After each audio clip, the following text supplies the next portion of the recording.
자, 유형자산 감가상각이라고 적혀 있는데 감가상각을 하는 이유는 우리가 자산을 취득했으면 우리의 장부상이든 재무제표상이든 자산을 취득할 때는 교환거래가 발생을 해요. 이 교환거래라는 건 내 자산의 증감이 발생하지 않는 거예요. 내 돈을 주고 재산적 가치가 있는 기계장치든 차량 운반구든 이런 걸 사기 때문에 내 자산의 총액에는 변화가 없겠죠. 그런데 이 자산이 사용하면 사용할수록 점점 가치가 닳거나 낡아서 못 쓰게 된다는 거예요. 노후화되거나 진부화가 되어서. 그럼 이 자산의 유출이 발생하는데 이 자산의 유출이 있는데 나에게 들어오는 게 없죠. 그걸 우리는 비용이라는 표현을 자연스럽게 쓰고 있었던 거예요. 그럼 우리가 지금 감가상각이라는 건 이 사용할수록 달아가는 이 자산들이 점점 우리가 사용할 수 있는 기간 동안에 합리적으로 비용화시키는 과정이에요. 실질적으로는 우리가 자동차를 사면 1년 동안 얼마 달았는지 금액을 알 수가 없겠죠. 그런데 우리가 그걸 합리적으로 얼마 정도 다를 거다라고 이제 선택을 해서 우리가 하는 거예요. 항상 생각하실 때 세금에 대한 부분을 고려해서 감가상각 방법을 선택하는 게 아니에요. 그걸 고려해서 선택하는 건 아니에요. 회계를 이야기하면서 세법 때문에 회계에는 영향을 준다라고 하는 건 시험에 나왔을 땐 전부 다 오답 지문이에요. 회계는 회계대로인 거고 세법은 세법대로 하는 거예요. 그래서 그 차이를 나중에 조정할 거잖아요. 그렇기 때문에 자, 이건 우리가 정말 언제까지 쓸 수 있다라고 합리적으로 판단을 해야 돼요. 그럼 지금 제가 설명드리려는 건 추정 방식인 거고 이 추정한 방식으로 그대로 가는 걸 나중에 원가 모형이라고 표현을 할 거고 그런데 실제 공정 가치를 알 수가 있는데 그 공정 가치와 감가상각한 후에 장부가액하고 이 두 개의 가치의 차이가 발생을 하겠죠. 나는 자동차를 1년에 그냥 절반을 감가상각 시켜버렸는데 봤더니 10%만 감가상각되었어요. 시장에 팔면 돈이 될 수 있는 게 공정가액이겠죠. 그럼 그 차이를 다시 조정하는 걸 재평가 모형이라고 해요. 그래서 우리는 감가상각이라는 걸 합리적인 방법을 선택하지만 추후에 이걸 기말에 다시 공정가액으로 조정해 주냐 조정 안 해주고 그대로 가느냐 이제 이 두 가지로도 선택을 하게 돼요. 자, 그럼 먼저 이 감가상각 방법을 선택하는 건 추정법이라고 생각하시면 돼요.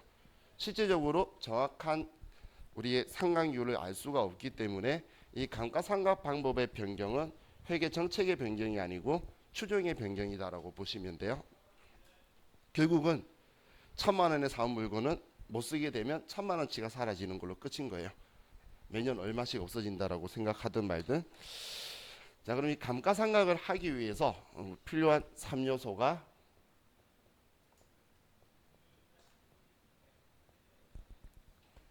첫 번째가 얼마에 사왔는지 취득가액을 알아야 돼요. 취득가액을. 자, 그리고 두 번째가 우리 회사의 영업활동에 언제까지 쓸 수 있는지 내용 연수가 필요해요.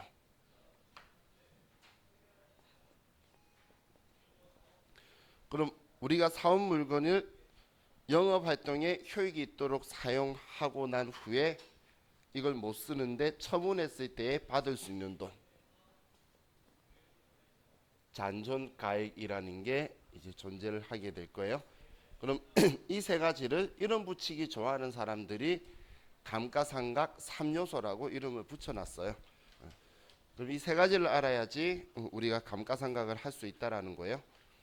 그럼 예를 들면 취득 가격이 120만 원이에요. 그리고 내용 연수가 5년이에요. 잔존가액이 20만 원이다라고 하면 자, 5년 동안 감가상각을 그럼 얼마를 해야 된다는 이야기죠. 이 금액 가지고 보면 5년 동안 120인데 5년 쓰고 나면 20만 원의 돈을 바꿀 수 있다는 거잖아요. 그럼 5년 동안 100만 원이 달아야 된다는 이야기죠. 자, 그럼 100만 원이라는 거 이해가시나요? 그럼 방금 우리 5년 동안 100만 원을 감가상각 할 거다라고 생각할 수 있죠. 그래서 우리가 표현할 때 감가상각 대상 금액이라는 게 있는데 이 감가상각 대상 금액은 취득 원가의 잔존가액을 뺀 금액을 감가상각 대상 금액이라고 표현을 해요. 그럼 방금 말했던 우리 100만 원이 감가상각할 대상 금액이라는 거예요. 그럼 우리는 5년 동안 합리적인 방법으로 100만 원을 우리는 비용화 처리할 거예요. 그럼 자, 우리가 회계 처리하는 방법은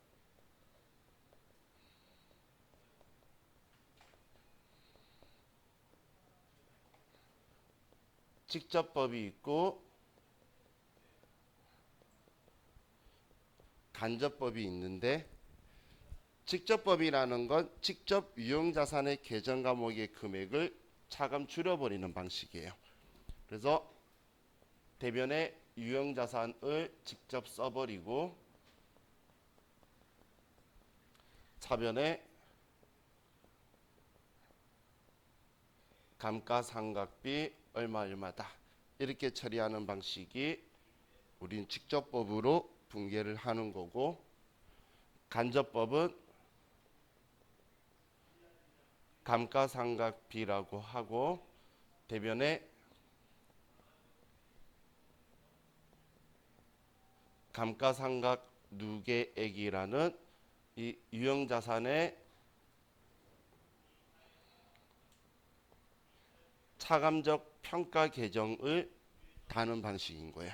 취득원가는 장부에서 손대지 않고 그대로 두고 그 상황에서 차감적 계정을 달아서 얼마에 샀는데 얼마 달아서 얼마짜리야, 이렇게 표현을 해주는 방식이라는 거예요. 자, 직접법의 경우에는 우리는 유형자산을 대변에 그냥 바로 써서 줄여버리니까 장부에 적혀있는 표현하는 금액도 직접적으로 줄어들어 있겠죠. 자, 예를 들어서 장부가액이 1억 원인 기계장치가 있는데, 이 기계장치가 장부가액 1억 원이라는 표현은 감가상각을 한 후의 금액이 장부가액인 거예요. 그럼 얼마에 사와서 얼마만큼을 달았는지를 1억 원만 이야기하면 알 수가 없다는 거예요. 근데 1억 2천만 원짜리 기계였는데 2천만 원 달아서 1억 원짜리 기계라면은 아직 성능에 문제가 없을 거라고 판단할 수가 있겠죠. 그런데 100억짜리 기계인데 99억치의 가치가 성능이 하락되어서 1억 원짜리다라고 표현해주면 이건 노후화된 기계라는 걸 우리는 인지할 수 있다는 거예요. 자, 우리 첫 시간에 제가 질적 특성하면서 목적 적합성과 신뢰성을 두 개를 다 상승시키기 위해서 역사적 원가인 취득 원가를 두고 현재 가치를 표현해주기 위해서 감가상각 누계까지 표현해서 현재 장부가액을 알려주면 보다 더 유용한 정보를 줄 수 있다, 이런 표현을 썼었죠. 그래서 유형자산에서는 이 직접법으로 회계 처리를 하지 않고 간접법으로만 회계 처리를 하게 될 거예요. 자, 지금 이야기하는 건 유형자산 이야기예요. 무형자산은 두 개 다 쓸 수가 있는데 유형자산은 간접법으로만 회계 처리를 하는 거고, 그럼 제가 자주 표현하는 게 장부가액이라는 거예요. 이 유형자산에서 장부가액은 취득원가에서 감가상각 누계액을 뺀 걸 이야기하는 거예요.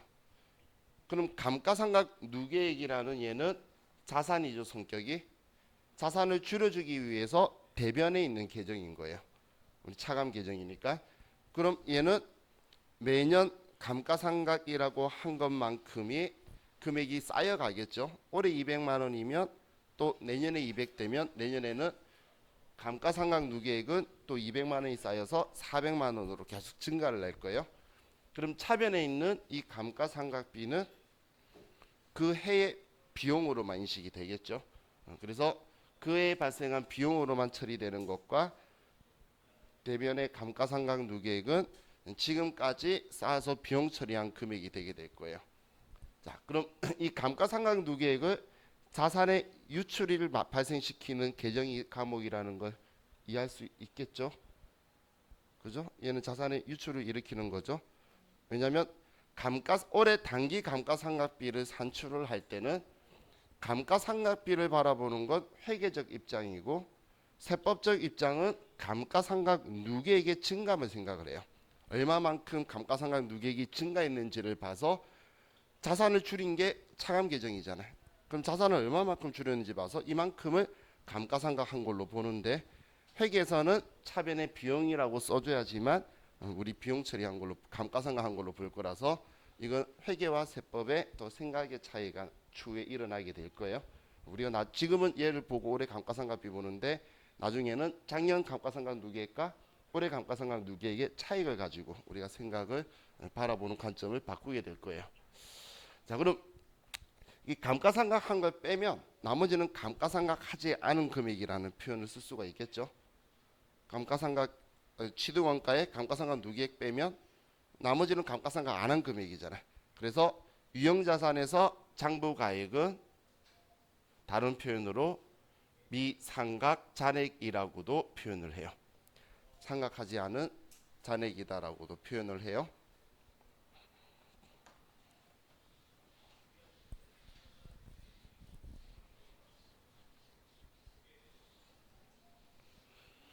자, 그럼 우리 감가상각하는 방법에 대해서 조금 보도록 합시다.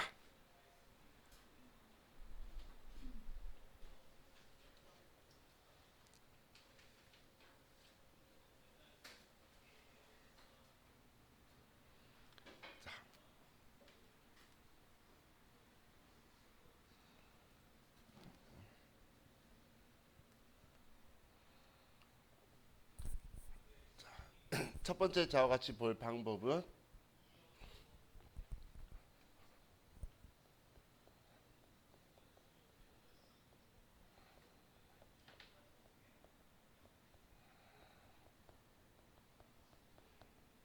감가상각 대상 금액을 먼저 구하는 방식의 감가상각 방법이 첫 번째가 정액법이 있고,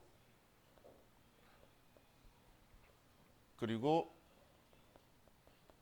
연수 합계법이 있고, 우리는 5가지만 알면 되기 때문에 그 중에 감가상각 대상 금액을 우선 산출하는 걸 볼게요.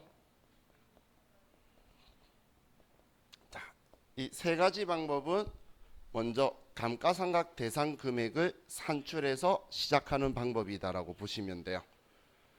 그럼 감가상각 대상 금액을 먼저 산출한다라는 건 지금 왼쪽에 제가 예로 적어놓은 금액으로 보면 120만 원에서 20만 원 빼면 100만 원이다. 잔존가액을 먼저 찾아서 그 금액을 빼고 계산에 들어가는 방식이다라는 거예요. 그럼 첫 번째 정액법은 말로 표현하는 게 더 쉬워요. 얘는 감가상각 대상 금액을 내용연수로 n분의 1 하는 거죠. 사실 그게 전부 다잖아요. 근데 그걸 굳이 일일이 다 쓰면 이런 표현을 쓰죠. 취득원가에 잔존가액을 뺀 걸 내용연수로 나눈다. 이렇게 표현하는 게 결론적으로 감가상각 대상 금액을 내용연수로 n분의 1 한다고 표현의 차이가 있는 게 아니죠. 이게 우리 정액법이라는 거예요. 그럼 지금 왼쪽에 있는 이 숫자를 가지고 보면 얘는 120만 원에 20만 원 빼면 100만 원이 될 거고, 이걸 5년으로 하면 5년 동안 매년 20만 원씩 감가상각해서 5년 뒤면 100만 원 닳고, 그럼 내 장부에는 120만 원에 샀는데 5년 뒤에 100만 원만큼 감가상각되어서 장부가액이 20만 원이에요. 이렇게 표현이 될 거고, 그럼 이걸 팔면서 20만 원 받으면 우린 깔끔하게 얘가 정리되고 없어지게 되는 거죠. 자, 그럼 두 번째는 연수합계법이라는 건 지금 정액법에 대해서 많은 사람들이 적절하지 않다라고 생각하는 게, 기계장치나 자동차 이런 것들을 누가 봐도 처음 샀을 때 1차 연도에 성능이 좋기 때문에 그에 대한 효익이나 수익이 발생이 많이 된다는 거예요. 그럼 기간이 경과되고 이제 마지막 예, 5년 쓸 수 있다고 하는데 마지막 5년 차에는 성능이 저하되어서 효익이 작게 발생을 할 건데 여기에 대응되는 우리 감가상각비라는 비용은 매년 똑같이 발생한다라는 건 좀 모순점이 있죠. 그래서 초반에 많이 되고 마지막에 작게 되도록 이걸 역순으로 안분해 버리겠다는 거예요. 우리는 안분이라는 건 비율대로 나누는 걸 안분이라고 표현을 하죠. 그럼 우리 안분할 때 제일 좋은 방법이 전체를 다 합쳐서 분모에 두고 그 해당되는 걸 분자에 두는 게 제일 빠르죠. 예를 들면 이런 이야기예요. 3대 2로 나누자라고 하면 얘 둘이 합치면 5니까 얘는 5분의 3이다. 얘는 5분의 2다. 이렇게 해서 계산해 버리는 게 제일 빠를 거잖아요. 이게 우리 안분할 때 제일 빠른 방식이죠. 그 말은 얘 둘이를 합쳐 버리는 거잖아요. 이런 방식으로 연수합계법은 공식은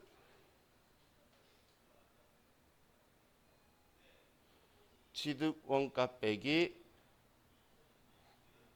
잔존가에 곱하기 연수 합계분의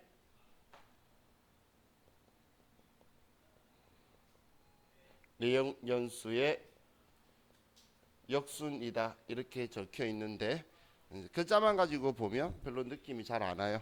그럼 숫자 가지고 보면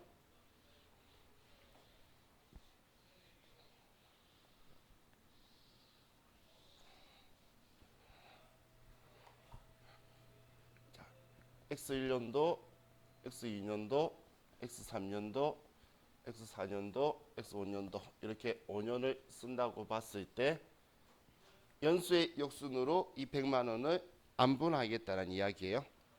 그럼 5년짜리죠? 그러면 5대, 4대, 3대, 2대 1로 이 100만 원을 이 비율대로 안분하겠다는 거예요. 그럼 이걸 안분하려고 그러면 5, 4, 3, 2, 1 다 합치면 15가 되겠죠? 그러면 X1년도는 15분의 5, X2년도는 15분의 4, 얘는 15분의 3, 15분의 2, 15분의 1. 이 비율로 해서 100만 원을 곱해주겠다는 거예요. 지금 얘가 연수합계분의 연수의 역순이다라고 적어놓은 거예요. 그러면 100만 원 가지고 역순으로 나누면 결론적으로 나중에 얘네들 전부 다 더하면 15분의 15니까 1이잖아. 그럼 딱 100만 원 떨어지겠죠.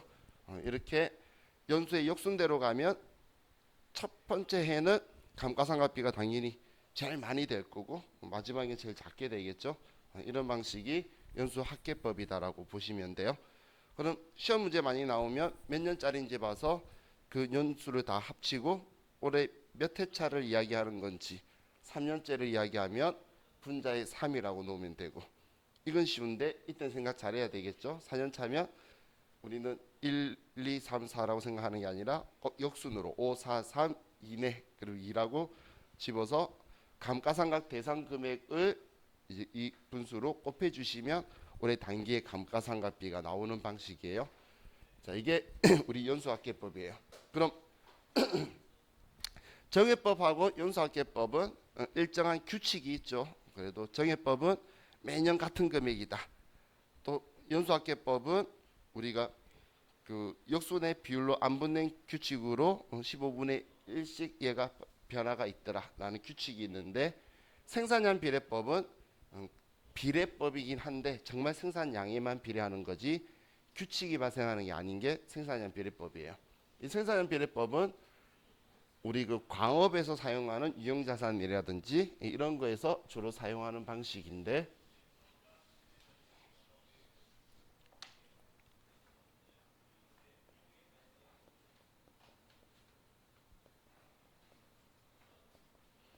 생산량 비례법은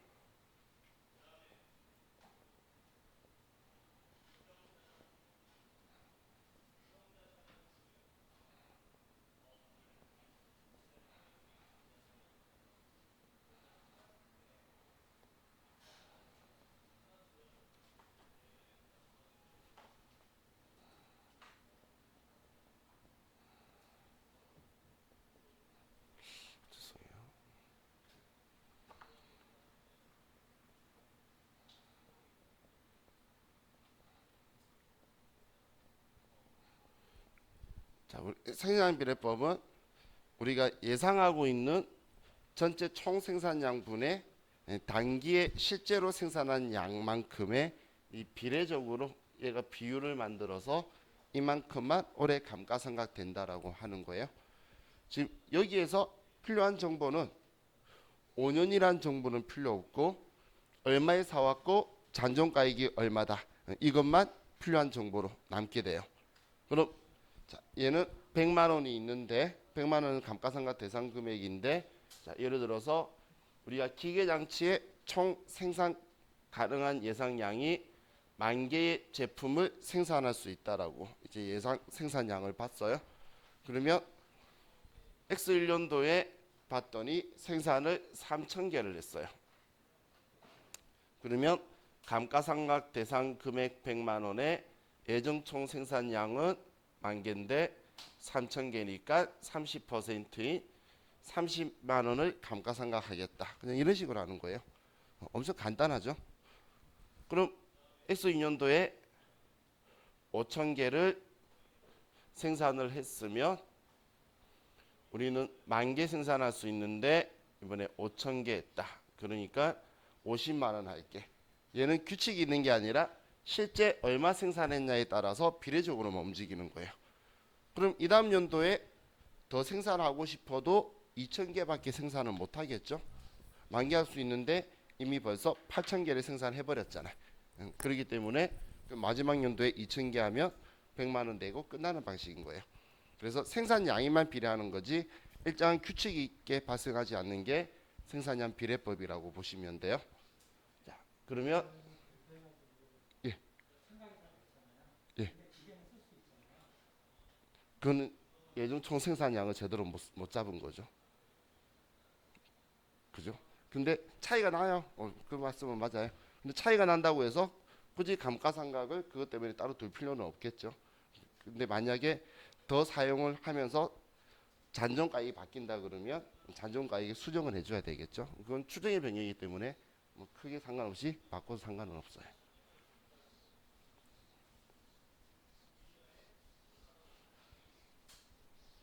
자, 다음 이번에는 여기 말고 두 번째로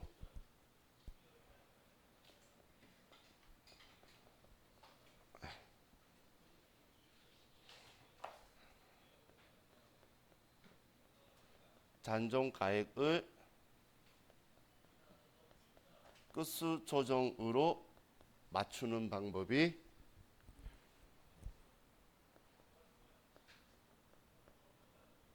정률법하고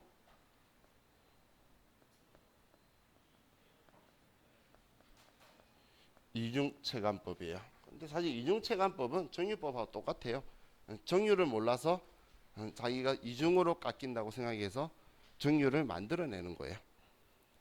자, 지금 잔존가액을 끝수 조정한다는 표현이 뭐냐면 감가상각 대상 금액을 먼저 구한다는 건 잔존가액을 빼고 시작한다는 이야기죠. 그런데 끝수 조정한다는 건 안 빼고 시작해서 마지막에 이 금액을 맞춰주는 걸 끝수 조정이라고 해요. 마지막에 맞춰주는 걸. 그럼 잔존가액을 얘는 빼고 시작하는 게 아니라 마지막에 뺄 거란 이야기예요. 그럼 이 정률법의 삼각 공식은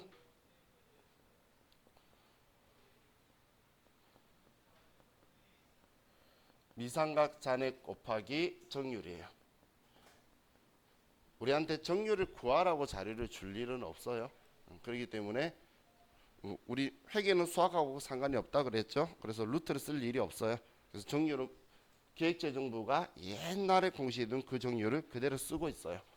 우리 기계장치의 그 제조업에 대해서 기계장치나 차량 운반구가 5년이면 0.451이라는 정률이 공시가 되어 있다라고 보시면 돼요.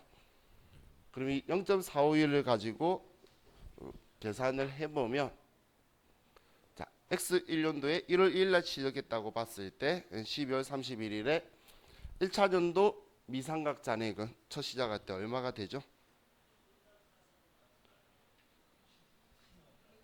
그래서 첫 해에는 감가상각 한 번도 안 했잖아요. 이제 하려고 하는 거잖아요. 그럼 감가상각 안 한 금액은 취득원가겠죠. 그래서 120만 원이 첫 시작이라는 거예요.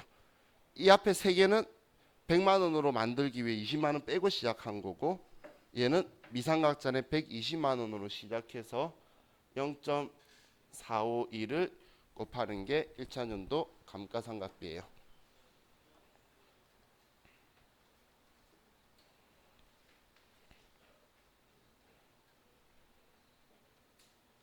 그러면 1차년도는 54만 1,200원. 얘가 2차년도 감가상각비가 돼요. 자, 그러면 이제 X2년도에는 65만 8,800원이 미상각산액이 되겠죠. 이 금액은 이제 이 금액에서 1차년도 감가상각했으니까 하고 남은 금액은 이 금액만 될 거잖아요. 그럼 이 금액에 0.452를 해주면 2차년도예요. 그러면 29만 7,119원이다. 이렇게 처리를 하고,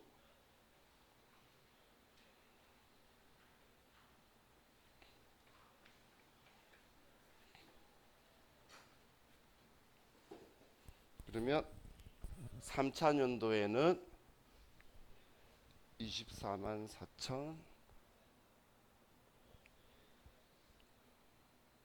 4,081원이 될 거고, 자, 여기 3차년도에서는 우리가 생각을 해봐야 되는 게, 지금 잔존가액을 끝수 조정을 한다라고 했죠. 지금 미상각잔액이 장부가액이다라고 제가 이야기했어요. 이 장부가액이 20만 원 이하로 내려가면 안 돼요. 그런데 만약에 0.452를 하게 되면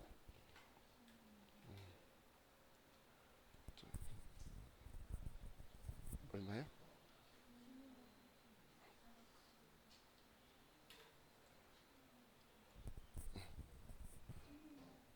11만 80 맞나요? 맞죠? 그러면 얘가 10만 원 이하로 훅 떨어져 버리죠. 그죠? 제가 여기서 산수가 틀렸다. 그죠? 제가 생각했던 숫자보다 너무 작아서 제가 얼마? 371 하나. 제가 생각했던 것보다 숫자가 너무 많이 떨어졌길래 뭔가 이상함을 느끼고 있었어요. 아니, 누가 내 계산기를 가져갔어요. 다른 사람 계산기를 들고 있는데 범인을 당연히 찾을 수는 없겠죠. 지금 아니, 우리 반에 있기 전에 사라진 것 같아요. 6년간 정들은 애였는데 다시 이제 신형을 사라고 하는지. 자, 그러면 37만 1,681원에 하면 16만 7,628원인데, 자, 이거 빼면 얼마가 되죠?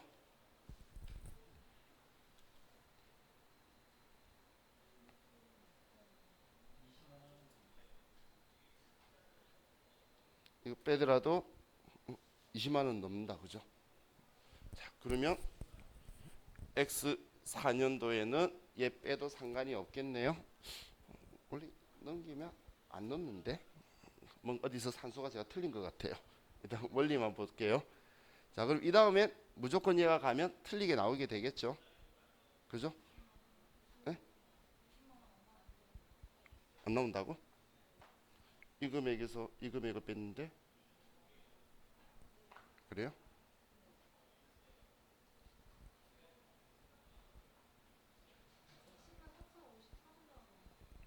얼마?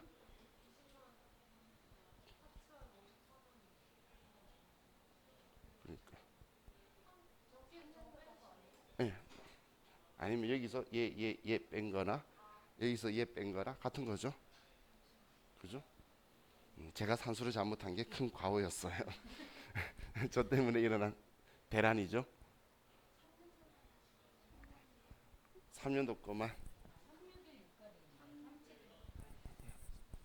371이 아니에요?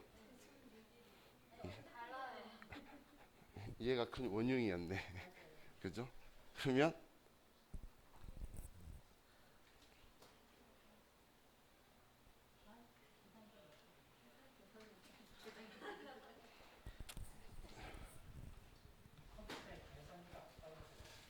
컴퓨터에는 실행해서 이거 쓰시면 컴퓨터 뜰 거예요. 아니면 일 다 끝났어요. 자, 그럼 이 상황 가지고 좀 볼게요. 자, 지금 여기서 이거 빼면 20만 원 넘는다는 거 확실히 알겠죠? 20만 원이 안 남는다는 거. 그러면 이 금액을 사용하면 안 된다는 거예요. 끝수 조정한다는 거.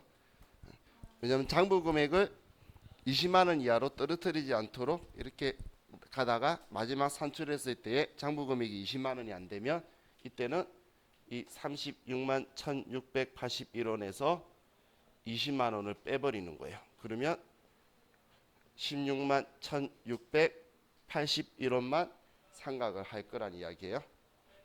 그럼 지금 제가 동그라미 하는 1차년도, 2차년도, 3차년도를 합치면 전부 다 딱 합이 100만 원이 되겠죠. 그럼 이 100만 원을 맞춰서 감가상각을 하고 얘는 그대로 놔두고 감가상각을 끝내버리는 거예요. 그렇게 해야 우리는 감가상각 대상 금액이 100만 원만 맞출 수 있는 거고, 지금 정률법에서 마지막에 끝수 조정을 사용하는 이유는 딱 100만 원을 가지고 시작해서 0. 몇이든 간에 곱하기를 내서 딱 100만 원을 맞출 수가 없는 거예요. 그럼 마지막에 무조건 끝수가 남게 되겠죠. 그렇기 때문에 그냥 반대로 마지막에 금액을 딱 맞춰주는 방식을 사용을 하는 거예요. 그렇게 하면 얘가 원하는 감가상각 대상 금액을 딱 맞출 수 있겠죠. 그러면 4년, 5년 차에는 감가상각을 하지 않는 방식으로 가는 거예요. 그래서 여러분들이 마지막까지 갈 일은 없는데 시험에서는 이때가 제일 잘 나와요. 2차년도. 1차년도가 나오기도 하는데 2차년도가 더 잘 나온다라고 봤을 때, 그러면 여러분들이 시작할 때 여기에 100만 원 가지고 시작하지 말라는 거예요. 120만 원으로 곱하기를 시작해야 이 값들이 나오지. 100만 원 시작하는 순간 그 다음부터는 나는 무의미한 일을 하고 있는 거니까. 그래서 제가 포인트를 20만 원 안 빼고 시작하는 이유가 마지막에 맞춰주려고. 왜냐하면 딱 100만 원을 정률을 곱해서 사용할 수가 없기 때문에 이 방법으로 사용하는 거예요. 자, 그럼 이중체감법은 정률법의 간편법인데,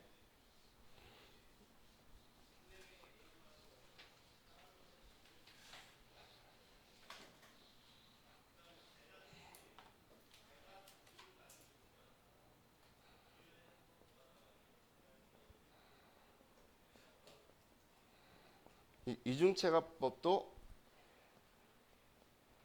미상각 잔액 곱하기 정률을 사용을 하는 거예요. 그럼 이렇게 봤을 때는 이 상각 방법에 차이가 없어 보이죠. 그런데 이 방법은 이 정률을 모르는 경우에 쓰는 거예요. 이 정률을 모른다라고 했을 때, 그럼 이 정률을 이중체감법이라는 건 우리 정해법은 재면 5분의 1씩 다른다고 보죠. 근데 이중체감법이니까 얘는 이 정률을 구하기 위해서 5분의 2라고 분자에 2를 두게 되는 거예요. 분자에 2를 아래 내용연수분의 2를 하게 되면 얘는 정률이 0.400이 나오게 되겠죠. 그죠? 이렇게 정률을 구하는 거예요. 몰라서 10년짜리인데 10년짜리 그 우리 유형자산이었으면 10분의 2라고 둬서 0.200이라는 그냥 정률을 만들어내는 거예요. 그렇게 해서 이 합하고 똑같이 X 1년도에 120만 원에 곱하기 0.400 이런 식으로 정률법하고 똑같이 계산해 내려가는 방식이 이중체감법이에요. 이중체감법의 공식을 봤을 때 이렇게 표현해요. 이 정률을 내용연수분의 2라고 하는데, 이것만 보고 정의법처럼 오해하시면 안 된다는 거예요. 정률법을처럼 사용하는데 이걸로 정률을 만들어내는 거예요. 이게 이중체감법이다라고 보시면 돼요. 그래서 이중체감법은 이론상으로만 기억하시지 계산하는 문제가 나온 적은 당연히 한 번도 없는데, 근데 계산하는 공식에서 내용수분의 2만 생각하지 마시고 미삼각잔에게 이걸 곱해주는 방식이다라고 쓰기도 해요. 저는 정률이다라고 표현을 한 거고, 그렇게 여러분들이 생각하시면 돼요. 이게 우리 유형자산의 감가상각을 하는 방법이다 보시고, 다음 이제 우리 45페이지로 가서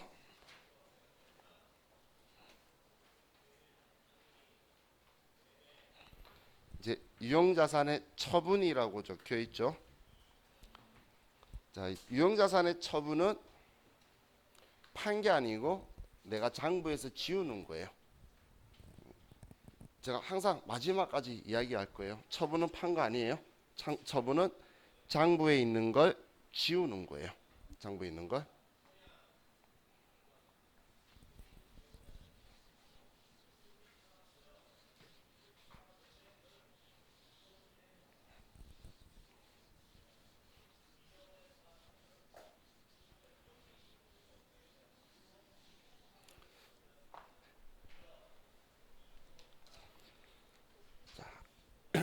일단 두 가지 분계를 좀 비교를 해볼게요. 우리가 사용하면 안 되는 분계지만 직접법으로 하는 거. 근데 이건 이론 문제 풀 때는 직접법으로 이렇게 생각하는 게 제일 빨라요. 직접법 생각하는 게. 그리고 이쪽에는 우리가 이제 장부에 쓰는 간접법으로 하는 경우하고 이제 두 가지 가지고 비교를 해볼게요. 자, 첫 번째 우리 회사가 취득을 해요. 자, X1년도 1월 1일 날 사변의 차량 운반구 100만 원이다.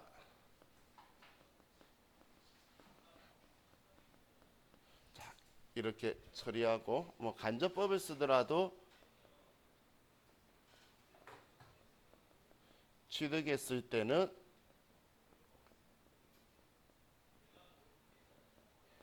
차량 운반구 현금 100만 원이다. 이렇게 처리하는 건 서로 똑같겠죠. 자, 그리고 나서 X1년도 12월 31일 날 그냥 잔존가액 없이 5년간 정액법으로 생각한다고 볼게요. 그러면 20만 원씩 다 있겠죠. 그럼 직접법을 쓰는 곳에서는 차변에 감가상각비 20만 원이다.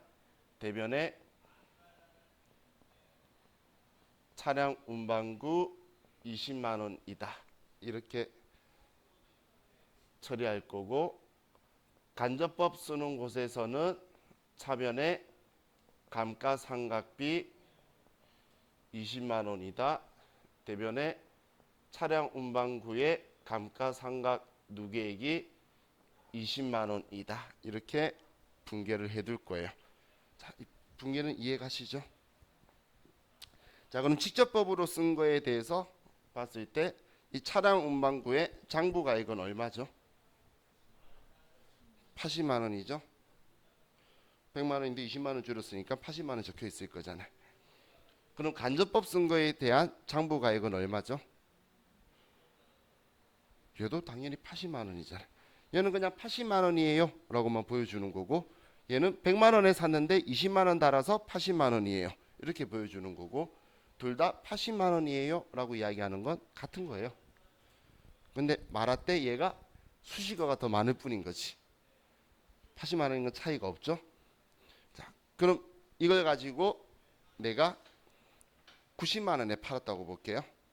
자, 그럼 80만 원짜리 팔고 90만 원 받았어요. 그럼 10만 원 이익이라는 걸 알겠죠? 그럼 왼쪽이든 오른쪽이든 항상 똑같은 결론이 나와야지 차이가 나면 안 될 거잖아요. 그죠? 그러면 우리가 이 상황에서 X2년도 1월 1일 날 얘를 처분을 해요. 90만 원에. 자, 그럼 우린 대변에 장부에 있는 금액을 지워야 되는데 차량 운반구가 내 장부에는 지금 얼마라고 적혀 있죠? 얘는 80만 원이 적혀 있으니까 이렇게 지우면 모든 흔적을 지우는 거죠. 자, 처분은 장부에 있는 모든 자산, 부채, 자본의 계정 과목을 지우자라고 했어요. 근데 얘랑 관계된 거는 차량 운반구 80밖에 없잖아. 그래서 80만 원 지운 거예요. 자, 그럼 얘는 똑같이 처분을 하는데 일단 돈 받기 전에 지우려고 그러면 자, 차량 운반구는 장부에 얼마라고 적혀 있죠? 그렇죠. 얘는 100만 원이다라고 적혀 있죠. 100만 원이다. 그리고 또 얘랑 관계된 자산, 부채, 자본 중 계정 과목 있나요? 그렇죠. 감가상각 누계액 있죠. 이제 차 팔고 차 없는데 차 얼마 달았다고 적혀 있는 건 얘는 이상한 짓이잖아요. 지워져야 되겠죠. 그래서 차변에 감가상각 누계액 20만 원이다. 자동차 거가 이렇게 써줘야 되겠죠. 지금 제가 왼쪽에 쓴 거하고 오른쪽에 쓴 거하고는 서로 같은 표현인 거예요. 지금 얘는 직접법으로 쓰니까 80만 원만 대변에 내보낸 거고 얘는 간접법을 쓰기 때문에 100만 원에 20만 원에서 결국은 순액으로는 대변에 80만 원 내보내는 건 똑같은 거라는 거예요. 똑같은 결론인 거예요. 똑같은데 우리가 감가상각이라는 걸 할 때에 간접법을 달고 있으면서 얘를 안 줄였기 때문에 얘는 취득원가를 지우고 감가상각 누계액을 써줘서 대변에 80만 원이 나가도록 분계를 써주고 있는 거예요. 분계를 이해가시죠? 자, 그럼 이제 둘 다 똑같아요. 그럼 이제 차변에 내가 돈 받는데 현금으로 90만 원을 받으면 유형자산 처분이익이 10만 원이다. 얘도 차변에 현금으로 90만 원을 받으면 대변에 유형자산 처분이익이다. 10만 원. 똑같은 거잖아요. 직접법이든 간접법이든 차이가 있으면 안 되는 거죠. 우리가 상식적으로 생각해도 100만 원에 사서 20만 원 다뤘던 애를 90만 원에 판 거나 80만 원 적혀 있던 걸 90만 원에 판 거나 10만 원 이익은 똑같아야지 이 둘이가 차이가 나면 안 된다는 거예요. 그래서 이런 문제에 나오면 감가상각 얼마 됐다 그러면 걔를 쫙 빼버려요. 그리고 장부가 이거 얼마지 생각해서 얘 얼마 팔았는지 보고 그 차이가 그냥 처분 손익인 거예요. 그래서 이런 문제는 그냥 그 방식으로 바로 접근해버리고 하지만 회계 처리는 우리가 간접법 해뒀기 때문에 취득원가부터 먼저 지우고 내가 돈 받는 거 쓰는 거예요. 자, 이건 우리 분계 많이 해서 이해가시죠? 그럼 이거 가지고 우리 부가가치세 쪽을 한번 생각을 해볼게요. 자, 우리 회사는 과세사업자예요. 그러면 우리가 물건을 팔 때 거래 징수의 의무가 있어서 내가 판매한 금액의 10%를 받아야 되죠. 자, 그럼 일단 우리가 파는 게 차량 운반구고 얘는 100만 원이고 감가상각 누계액이 20만 원이다. 자, 여기까지는 똑같아요. 근데 내가 물건 이 자동차를 90만 원에 팔았죠. 그럼 부가가치세법은 너가 판매하는 물건 가격을 과세 표준으로 잡아서 이 90만 원의 10%인 9만 원을 받아서 세무서에 줘라는 게 거래징수의 의무예요. 왜 의무라고 이야기하냐면 안 내면 내가 물려야 돼요. 무조건 줘야 되는 의무인 거예요. 그러면 이 9만 원을 우리는 매출세액이라고 표현하는데 이거 계정 과목이 뭐죠? 부가세 예수금이죠.